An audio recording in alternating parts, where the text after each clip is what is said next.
안녕하세요. 김씨입니다. 저는 오늘 씻지를 않았어요. 그래서 변장을 하고 머리도 가리고 그렇게 영상을 찍고 있어요. 며칠 아르바이트를 해본 결과 저는 한 번에 두 가지 일을 하기 참 어려운 사람인 것 같아요. 아르바이트 일을 하고 집에 돌아오면 집안일을 못 하겠어요. 아이들 밥 주는 거에 뭐 언젠가 적응이 되겠지 하면서 지금 버티고 있는 중이랍니다. 며칠 안 됐지만. 아, 이것도 못 버텨? 사람들이 이렇게 욕할까 봐 지금 가까스로 매달려 있는 중이에요. 응원해 주세요. 음, 그리고 저는 지금 15년 돼가죠? 제가 약을 먹은 지 15년, 16년이 돼가는데, 어, 참 변화가 많았던 것 같아요. 이렇게 저렇게 좋아지기도 하고 나빠지기도 하고. 근데 생각해보면 저의 경우에는 이 주변 상황이 저를 많이 좌지우지했던 것 같아요. 주변 상황이 좀 나아지면 저의 상황도 좀 나아지고. 하지만 음, 그 만성 우울증이라는 거는 항상 겪고 있었던 것 같아요. 그리고 어쩌면 저는 그거를 사춘기 때 어떤 일로 인해서, 저의 가정사로 인해서 그때 생겼을지도 모른다는 생각이 들기도 해요, 가끔. 확실한 건 아니지만. 그리고 또 가끔은, 제 나이 있잖아요. 제 나이는, 제 정신적인 나이는 그때에 멈춰지지 않았나? 라는 생각도 들긴 해요. 그래서 그 결핍에 의해서 내가 마음이 아프고 마음이 성숙하지 못해서 어떤 유리 멘탈을 갖고 있기 때문에 누가 어떠한 정말 조그만 그런 칼을 휘둘러도 그 기스에도 많이 아파하고 그 상처에도 많이 벌벌 떨고 막 이러는 것 같기도 해요. 무서워하기도 하고.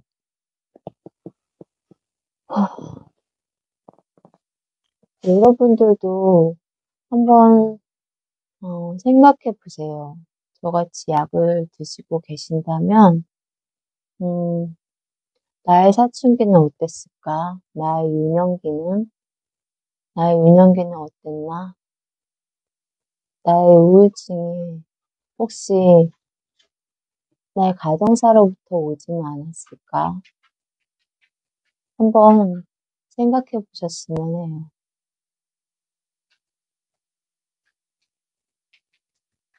저는 그랬던 것 같아요. 왜냐면, 그때의 상처가 지금도 남아있거든요. 그때의 상처가 지금도 남아서 아직도 그 상처가 치유가 되지 않았어요. 치유를 할 수가 없어요. 치유를 할 수가 없고, 누군가 치유를 해 줄 수도 없어요.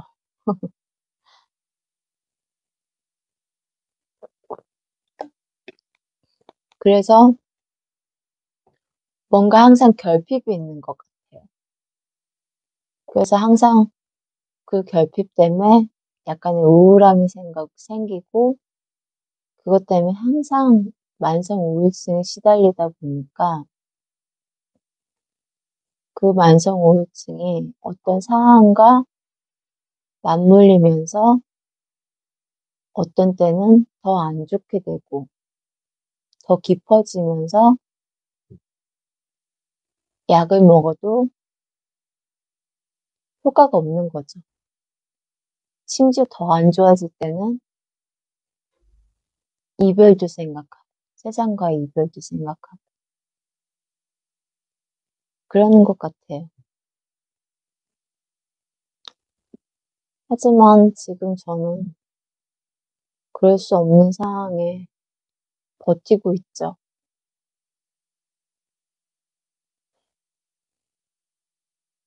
버틸 수밖에 없어서 버티는 거예요. 할 수 있는 게 버티는 것밖에 없어서. 저는 약을 지금 먹고 있는 게 뭔지도 몰라요. 전에는 제가 약 먹고 있는 게 뭔지 항상 그 약 목록을 달래가지고 그거를 제가 알고 있었거든요. 아, 이 약은 여기에 먹고 이 약은 여기에 먹는 약을 내가 먹고 있구나. 그래서 되게 신경 써서 그 약을 챙겼는데 이제 약 먹은 지 15년이 넘어가다 보니까 이제 그런 것도 하지 않게 돼요. 귀찮은 거죠.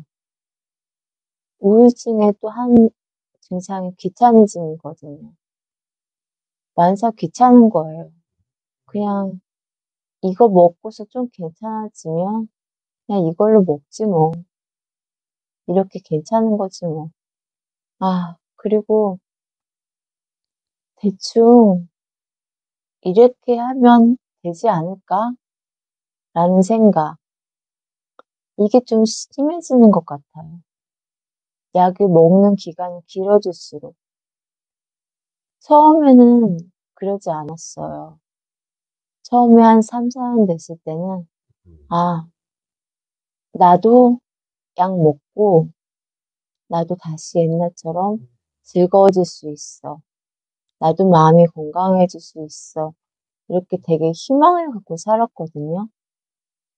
근데 그 희망을 갖고 살다가 약을 단약할 때쯤에 또 어떤 일이 생겨서 약을 단약을 못하게 됐어요. 약을 단약을 못하게 되니까 또 절망에 빠진 거예요. 그리고 그 단약할 때 힘듦을 겪어요. 단약할 때 힘듦을 겪고 나서는 더욱더 절망적으로 변해요. 단약이 얼마나 힘든지 알거든요. 아, 단약의 힘듦은 다시 한번 나중에 얘기 드리겠지만,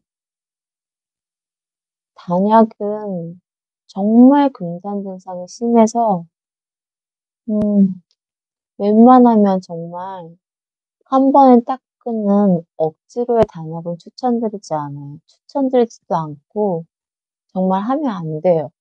그거는. 그렇게 단약을 못하고 다시 약을 먹음으로써, 아, 나는 한 번 좌절했구나. 이렇게 생각하고서 또 약을 먹기 시작해요. 그러면 이제 한 1년 정도 먹다 보면 좀 증상이 좀 좋아지는 것 같아요. 그 좀 좋아지는 것 같아서, 아, 2년째에도, 3년째에도, 아, 괜찮은 것 같다. 나 괜찮은 것 같으니까, 좀 괜찮은 것 같으니까, 이제 내가 약 먹은 세월이 어느덧 5, 6년이 지났구나. 아, 이렇게 계속 살 수는 없지. 그러면서 우울증 약을 끊어보도록 하자. 차츰. 차츰 끊어보기로 하면서 의사랑 상의를 해요.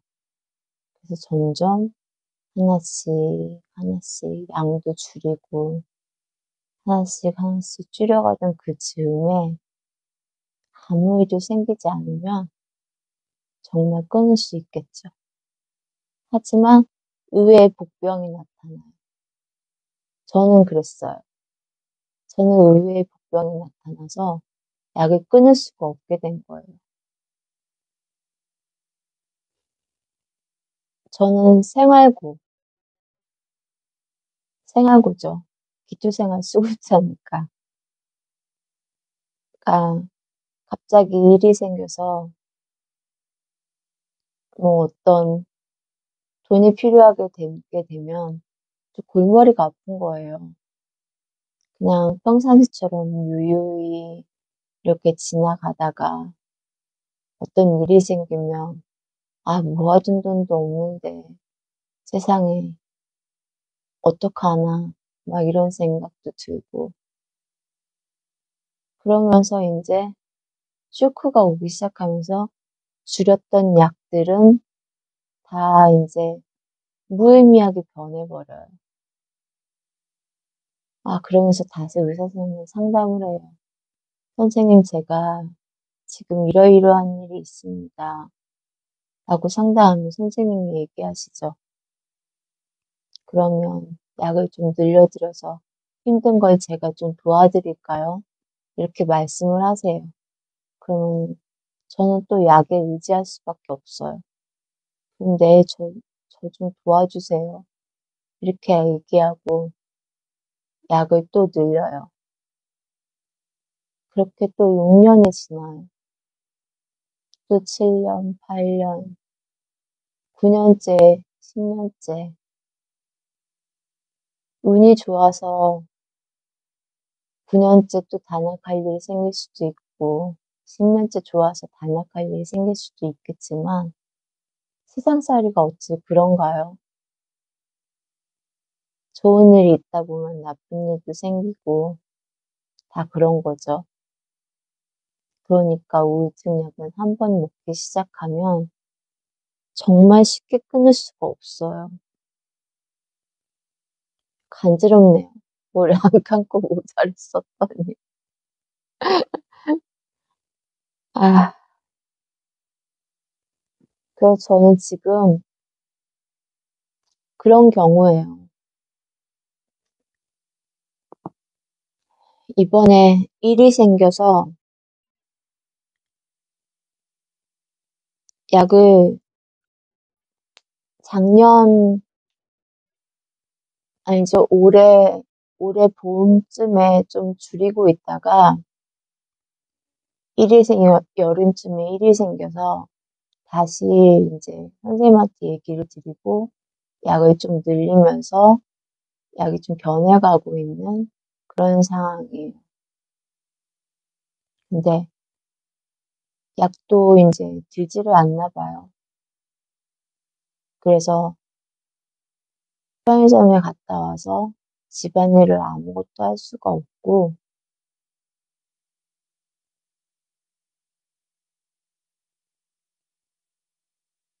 자고 일어나면 애들 밥 주고, 저 밥 먹고,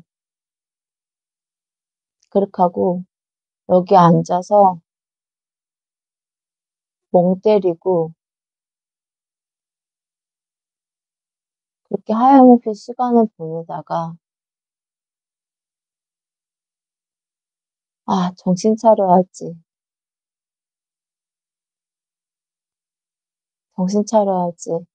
이렇게 막 뼈를 몇 번을 정말 하염없이 되새기다가, 그러다가 알바를 갑니다. 이게 제 요 며칠의 마음이에요. 정말 기쁜 마음으로 지냈으면 좋겠지만, 그냥 매일매일이 그러네요, 요즘. 어제 또 안 좋은 뉴스도 봤고, 그러니까 저에게도 좀 영향이 있는 것 같아요.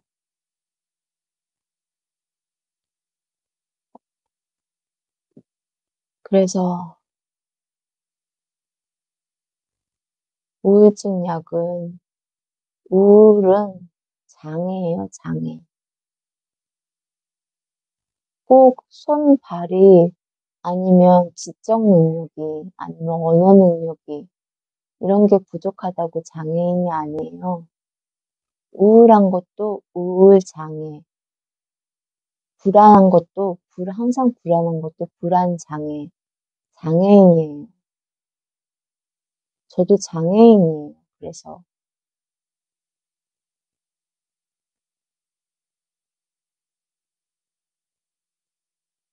이런 우리들의 이런 장애를 좀 여러 사람들이 좀 바라보는 시선들이 좀 고왔으면 좋겠어요. 그냥, 아, 저 지금 약 먹으면서 치료하는 우울장애 환자예요. 이러면 좀 더 친절해지지 않을까요? 저희한테? 그럼 좀 더 우리가 생활하기 쉬울 텐데 말이죠.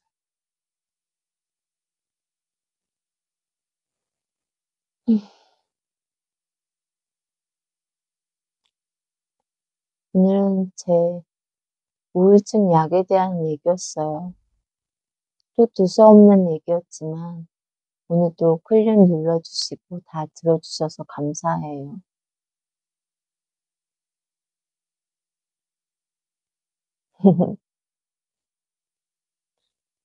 오늘 좀 많이 잤더니 얼굴이 띵띵 부었네요. 그러니까 여러분, 지금 약 드신 지 한 5년 되셨나요? 5년 되셨으면 정말 약을 끊고 싶으시다면 지금부터 어떠한 일이 있으셔도 단약을 하실 거면 어떠한 일이 있으셔도 단약을 하시겠다 마음 먹으시고 흔들리지 마시고 단약을 하셔야 돼요. 아니면 저처럼 우울증 약에 15년을 끌려다닙니다. 다른 분들은 그렇게 되지 않으셨으면 해요.